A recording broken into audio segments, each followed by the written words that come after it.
PDGA number 61239. I am currently the highest rated player in Kentucky. I'm the highest rated amateur in the world. I'm sponsored by Prodigy Discs, which is a new disc golf company that started in, I think, 2014. Kind of around the state, I'm kind of known as, the guy that throws a lot of big forehands and big overhands. Played baseball, through college. Throw a baseball about 94 miles an hour, translates to about 85 miles an hour, from a disc golf perspective. So kind of known for power. Yeah, my rating right now, I just got my first 1,000 rated rating, but the most recent one is 999. In your words, if you can kind of explain, if you were to explain disc golf to someone who's never played. Well, how I typically explain, disc golf from a golfer's point of view, I've said, well, have you ever seen golf?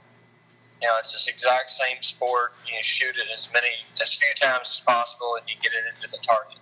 The cup is the target, and like ball golf, and the basket, which is a set of chains, is the target.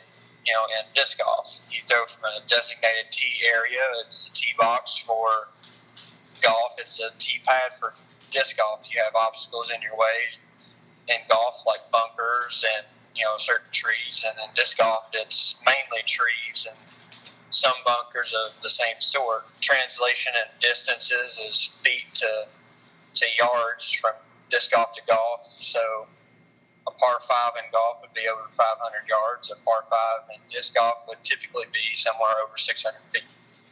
The difference in golf and disc golf is the fact that anybody can play it. I can take my 75-year-old uncle out, and he can enjoy it just as much the first time out. Me playing it, competitively 2 or 3 times a week. I play with my wife. She doesn't get frustrated with it. She just goes out and has fun with it. It's amazing watching the disc fly as compared to getting frustrated with trying to get a golf ball off the ground. Another pro for disc golf is that it's free and it's not as time consuming.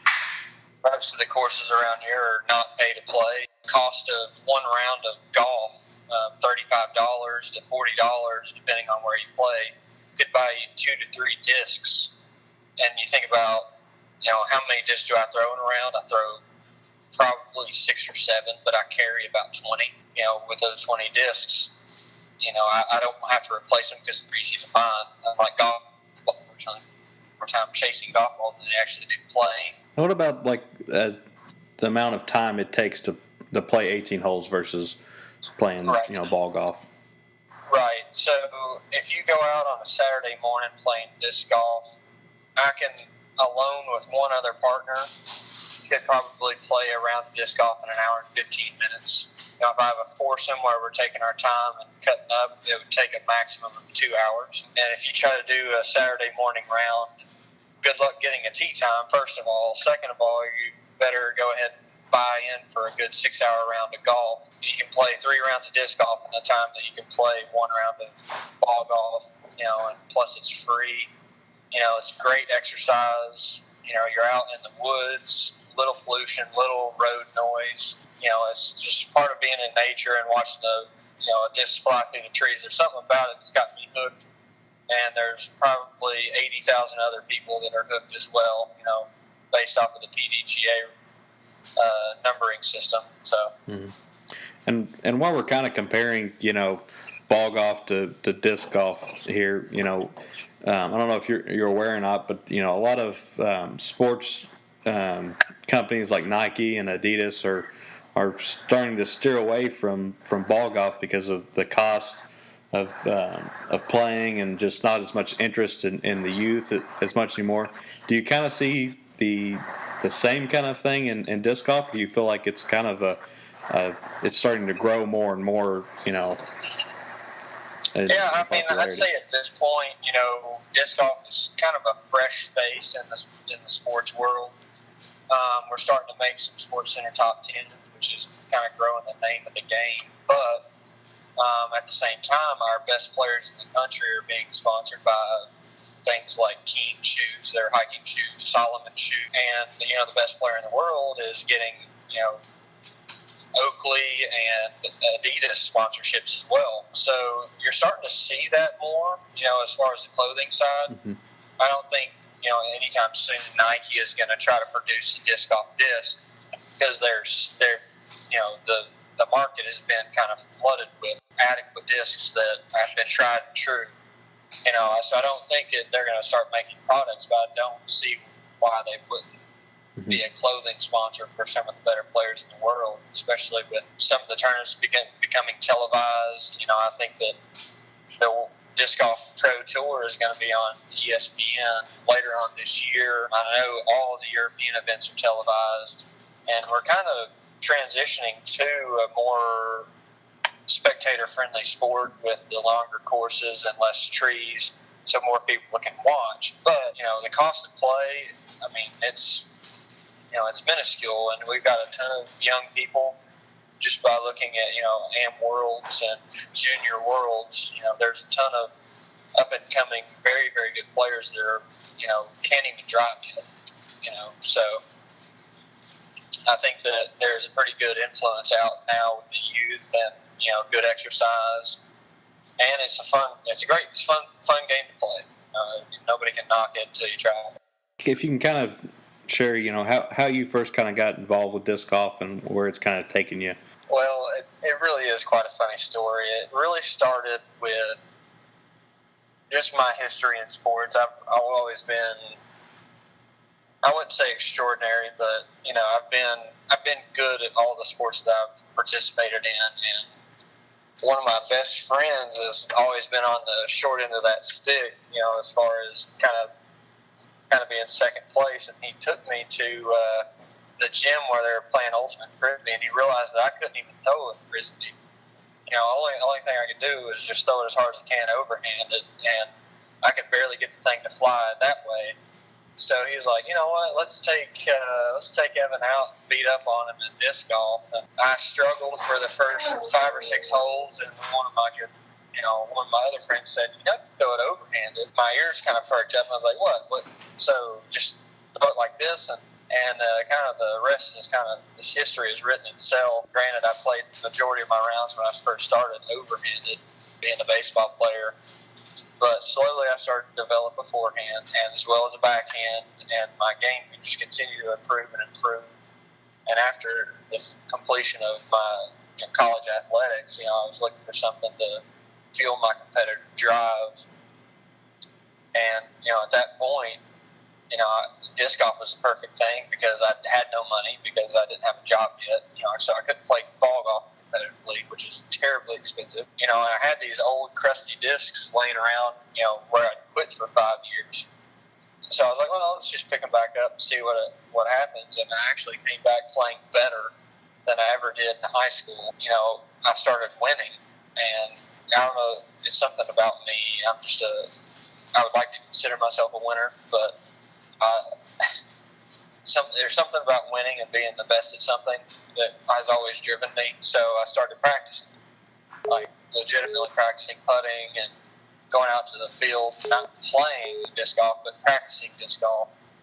And it took my game to the next level to where now I'm, the number one amateur in the world, number one player in the state. Granted, there's far away to go to be the best player in the world, which I doubt will ever happen. It kind of evolved into my passion, I guess. I was always wanting to be the best I could in baseball, which I was pretty successful at that. And then, I kind of transitioned into disc golf pretty flawlessly because I was itching to compete in something, and I wanted it to matter. And the new PDGA rating system and all the terms they have, make it easy to compete, and it's relatively cheap compared to any other sport where you'd have to compete. How did playing for a sponsorship come about, and how's that experience been for you? Initially, it was I played for a brewery, Country Boy Brewing, put together a couple of amateurs that just like to hang out together and really represented the sport well, and they brought product to tournaments and really represented their company well. And Prodigy noticed this, and I was just the benefactor of good salesmanship by Sean Demeter and Zach Snap, who started the team, and my amateur team got, sponsored in a way. So indirectly, I got a sponsorship through Prodigy, where they kind of didn't require us to throw all Prodigy, but it was like, hey, it's pretty cool. We're kind of sponsored, and we kind of chuckled back and forth. And then it came to the point where we kept running into Dave Greenwell, who's a Hall of Famer, 4 or 5 different time world champion. He is one of the co-owners of Prodigy Discs. I kind of gained a relationship with him, and at my first go around at Bowling Green Amateurs, the 2 owners were following me around at one time, and I must have done something right. The next year they said, we know that you're still an amateur. We want you to represent our team. And I said, well, heck yeah. I'm already throwing all Prodigy, so there's no, so there's no skin off my back. It's now I'm part of Team Prodigy instead of, what my team is sponsored. It's me. Prodigy sponsors me. And that was a pretty cool thing. It's kind of a disc golfer's dream to get sponsored. What that does for me, honestly, they sent me to Amateur National Championship in Milford, Michigan for a week. Rent paid, and they've been really supportive of my goals as an amateur disc golfer, and they're going to help me transition into the professional side of things as well. But they sent me product. They sent me close to 100 discs and all the apparel, disc golf bags, all the stuff that's required for the sport they've sent me.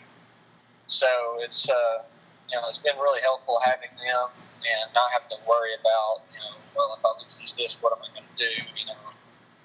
Yeah. So they've really been helpful and supportive in that. I probably give most of the credit to Dave Greenwell. He's kind of claimed me as like his find, I would guess you could say, because we played with each other a number of times, and he kind of claimed me for Team Prodigy, which I'm definitely grateful for. So that kind of leads me to my next question: is what's next in terms of your disc golf career? I mean, are you looking to professionally or? I've dabbled in professional tournaments all year. I've not taken any money yet. Granted, I've placed in all but one of the tournaments where I could have taken cash, but I elected not to keep my amateur status for some of the later tournaments. Most recently, I am going to start taking, money for the sport, for my payout, just because I've got too much plastic sitting around, and I'm already competing with the professionals around the tri-state area, some into Tennessee. On a weekly basis, if I play well, I feel like I can win. So it is going to be a transition. I think next year will be my first full year as a professional athlete, in disc golf. Earlier this year, I played, Bowling Green Amateur Championship. I had plans to go to Am Worlds, but that didn't work out with work and all. But I competed in the Amateur National Championship, which are all 3.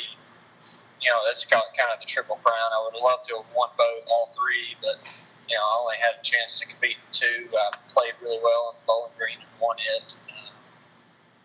Amateur Nationals was a different level of competition. I played okay and came in 9th, I believe, but the best amateurs in the world are there. But I had that test, and I feel like I'm ready to kind of take on the professional side of things. The great thing about disc golf is everybody can enjoy it. The targets are not too far away, and there's definitely beginner-friendly courses. There's a lot of beginners that go out to Shiloh Park that they bring their girlfriend on a date, and it's enjoyable for both people because even if you're a competitive touring player, it's still just as much of a challenge for you to throw a good shot as it is for her to just enjoy herself, because you're out in the middle of the woods. You can you're away from civilization. You got shade cover, and you're throwing a piece of plastic through some trees. It's just a really relaxing thing that anybody can do from any age. The youngest competitor I've ever played against is 4 years old, and one of the oldest is over 80. And this is, it's really easy on your body. You just have to carry a couple discs, and it's great exercise. That's kind of what I do. I've been forced to run in baseball and basketball for close to 20 years. It's the last thing that I want to do anymore. But, making exercise more tolerable is a great idea for anybody. And if you enjoyed exercising because you're playing disc golf, I think that's a great thing.